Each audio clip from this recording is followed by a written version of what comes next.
Previously, in the dungeon of the Mad Mage, the party, having arrived back in the lost levels of Malaire, decided it was best to fully explore the level and make sure it was safe before bringing the Skull Takers down. They began by heading southeast, taking Mossy with them. After finding an empty passage, a pit trap, and a series of rooms that appeared to be ancient sleeping quarters, one of which was scorched to ash, the party turned southward. Here they found more tunnels carved through the rock by Umber Hulk claws. Eventually, the tunnels merged and headed further down into the dungeon, but the party wasn't interested in progressing just yet. They headed west and south, finding a room filled with what they discovered to be showerheads. Showers that, amazingly, still worked, and somehow had hot water.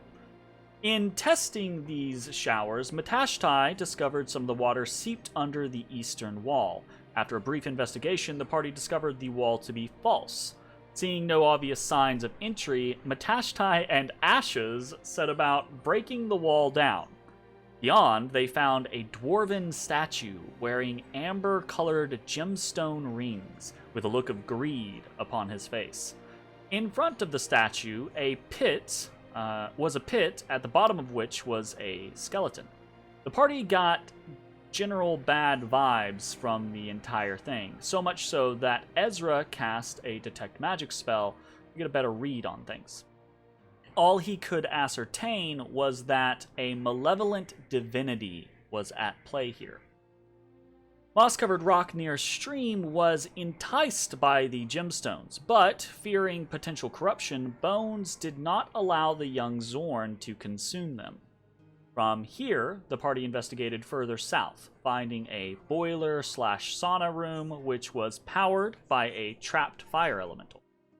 Having explored the entirety of the lost levels now, the party decided to speak with the Darkest Rain Shadow before returning to the Skull Takers.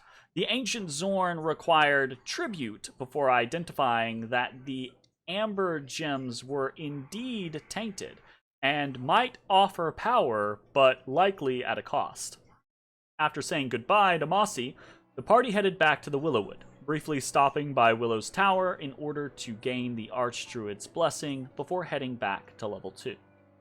On their trip through the portal, they were once again contacted by the mysterious feminine voice.